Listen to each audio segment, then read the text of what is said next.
Solomon made a marriage alliance with Pharaoh, king of Egypt.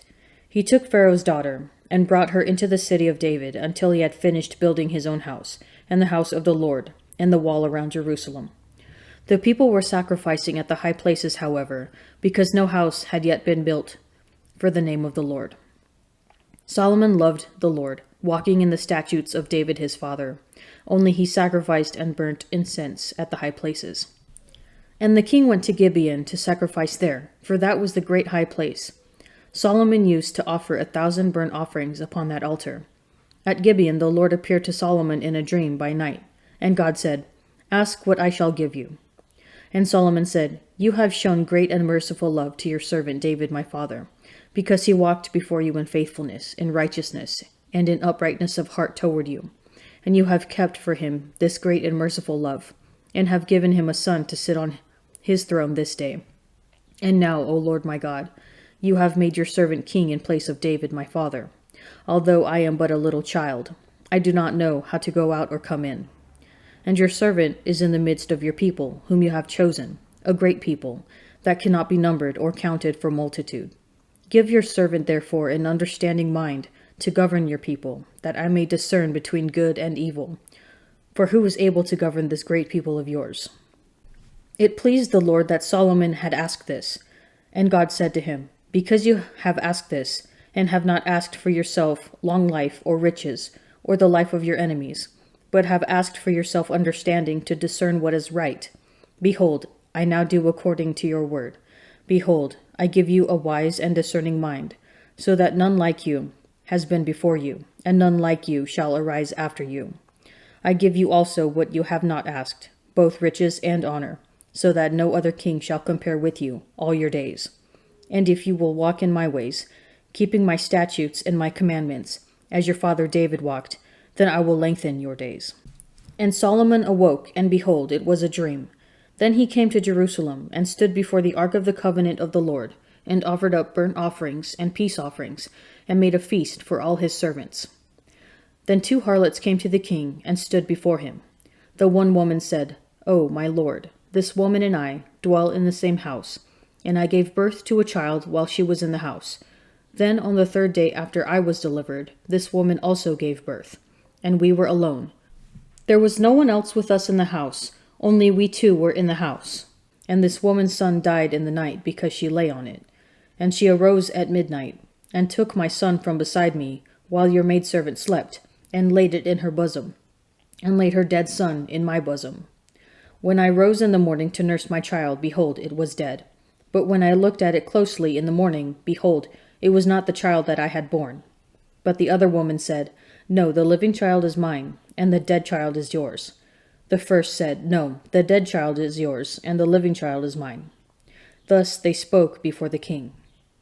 Then the king said, The one says, This is my son that is alive, and your son is dead. And the other says, No, but your son is dead, and my son is the living one. And the king said, Bring me a sword. So a sword was brought before the king. And the king said, Divide the living child in 2, and give half to the one and half to the other. Then the woman whose son was alive said to the king, because her heart yearned for her son, O my lord, give her the living child, and by no means slay it. But the other said, It shall be neither mine nor yours, divide it. Then the king answered and said, Give the living child to the first woman, and by no means slay it. She is its mother. And all Israel heard of the judgment which the king had rendered, and they stood in awe of the king, because they perceived that the wisdom of God was in him to render justice. So King Solomon ruled over all Israel, and these were his chief officials: Azariah, son of Zadok, the priest; Elihoreph and Ahijah, sons of Shisha, secretaries; Jehoshaphat, son of Ahilud, recorder; Benaiah, son of Jehoiada, commander-in-chief; Zadok and Abiathar, priests; Azariah, son of Nathan, in charge of the district officers; Zabud, son of Nathan, a priest and personal advisor to the king; Ahishar, in charge of the palace; Adoniram, son of Abda, in charge of forced labor. Solomon also had 12 district governors over all Israel, who supplied provisions for the king and the royal household. Each one had to provide supplies for 1 month in the year. These are their names: Ben-Hur, in the hill country of Ephraim; Ben-Deker, in Makaz, Shaalbim, Beth-Shemesh, and Elon Beth-Hanan; Ben-Hesed, in Arubboth; Soko and all the land of Hepher were his; Ben-Abinadab, in Naphoth-Dor. He was married to Taphath, daughter of Solomon; Baana, son of Ahilud, in Taanach and Megiddo, and in all of Beth-Shan, next to Zarathan, below Jezreel, from Beth-Shan to Abel-Mahalah, across to Jokmeam; Ben-Geber, in Ramoth-Gilead. The settlements of Jair, son of Manasseh, in Gilead were his, as well as the district of Argob in Bashan, and its 60 large walled cities with bronze gate bars; Ahinadab, son of Iddo, in Mahanaim; Ahimaaz, in Naphtali. He had married Basemath, daughter of Solomon; Baana, son of Hushai, in Asher and in Aloth; Jehoshaphat, son of Peruah, in Issachar; Shimei, son of Elah, in Benjamin; Geber, son of Uri, in Gilead, the country of Sihon, king of the Amorites, and the country of Og, king of Bashan. He was the only governor over the district. Judah and Israel were as many as the sand by the sea. They ate and drank and were happy. Solomon ruled over all the kingdoms from the Euphrates to the land of the Philistines and to the border of Egypt. They brought tribute and served Solomon all the days of his life. Solomon's provision for 1 day was 30 cors of fine flour and 60 cors of meal, 10 fat oxen and 20 pastured cattle, 100 sheep, besides deer, gazelles, roebucks, and fatted fowl. For he had dominion over all the region west of the Euphrates, from Tifshah to Gaza, over all the kings west of the Euphrates, and he had peace on all sides round about him. And Judah and Israel dwelt in safety, from Dan even to Beersheba, every man under his vine and under his fig tree, all the days of Solomon. Solomon also had 40,000 stalls of horses for his chariots, and 12,000 horsemen. And those officers supplied provisions for King Solomon, and for all who came to King Solomon's table, each one in his month. They let nothing be lacking. Barley also and straw for the horses, and swift steeds they brought to the place where it was required, each according to his charge.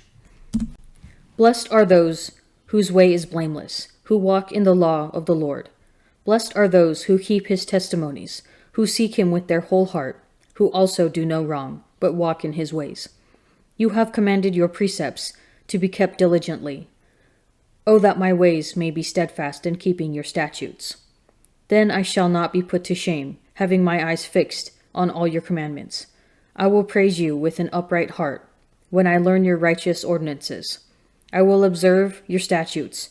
O forsake me not utterly. How can a young man keep his way pure? By guarding it according to your word. With my whole heart I seek you. Let me not wander from your commandments. I have laid up your word in my heart, that I may not sin against you. Blessed are you, O Lord. Teach me your statutes. With my lips I declare all the ordinances of your mouth. In the way of your testimonies I delight as much as in all riches. I will meditate on your precepts, and fix my eyes on your ways. I will delight in your statutes. I will not forget your word. Jesus then said to the Jews who had believed in him, If you continue in my word, you are truly my disciples, and you will know the truth, and the truth will make you free. They answered him, We are descendants of Abraham, and have never been in bondage to anyone. How is it that you say, You will be made free? Jesus answered them, Truly, truly, I say to you, everyone who commits sin is a slave to sin. The slave does not continue in the house forever. The Son continues forever. So if the Son makes you free, you will be free indeed. I know that you are descendants of Abraham, yet you seek to kill me, because my word finds no place in you. I speak of what I have seen with my father, and you do what you have heard from your father. They answered him, Abraham is our father. Jesus said to them, If you were Abraham's children, you would do what Abraham did. But now you seek to kill me, a man who has told you the truth, which I heard from God. This is not what Abraham did. You do the works of your father. They said to him, We were not born of fornication. We have one Father, even God." Jesus said to them, "If God were your Father, you would love me, for I proceeded and came forth from God. I came not of my own accord, but He sent me. Why do you not understand what I say? It is because you cannot bear to hear my word. You are of your father the devil, and your will is to do your father's desires. He was a murderer from the beginning, and has nothing to do with the truth, because there is no truth in him. When he lies, he speaks according to his own nature, for he is a liar and the father of lies. But because I tell the truth, you do not believe me.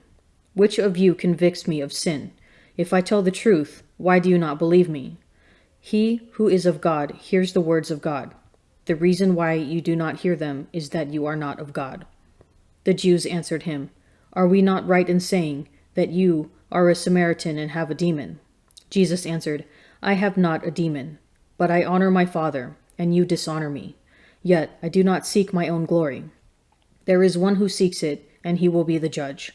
Truly, truly, I say to you, if anyone keeps my word, he will never see death."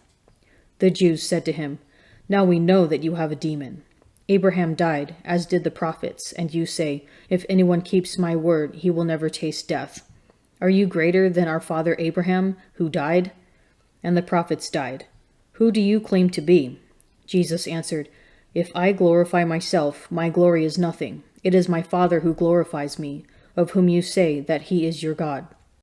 But you have not known him. I know him. If I said, I do not know him, I should be a liar like you. But I do know him, and I keep his word. Your father Abraham rejoiced that he was to see my day. He saw it and was glad." The Jews then said to him, "You are not yet 50 years old, and have you seen Abraham?"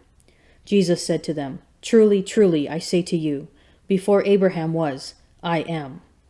So they took up stones to throw at him, but Jesus hid himself and went out of the temple. It is so easy for us to look for wisdom and the meaning of life in all the wrong places. In today's readings, Solomon gives us a great example to follow. At the beginning of his reign, Solomon prays for the right thing, wisdom and humility before God. He admits his own inadequacy. "I am but a little child. I do not know how to go out or come in."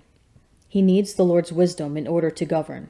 His prayer is so apt, so humble, so on target that God is delighted instead of asking for his own health, wisdom, and security.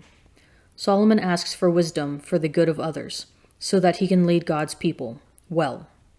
Because of Solomon's prayer, God blesses him and Israel prospers in his reign with peace, productivity, expansion of territory, and even foreign tribute. His reign is the high watermark of Israel's kingship. It exemplifies Jesus' saying that the truth will make you free. In our humanity, we tend to look at worldly goods as providing us with freedom, freedom to buy things, freedom from fear, freedom from death. But in fact, these good things are very limited. Only the truth truly frees us. When you pray, what do you ask from the Lord?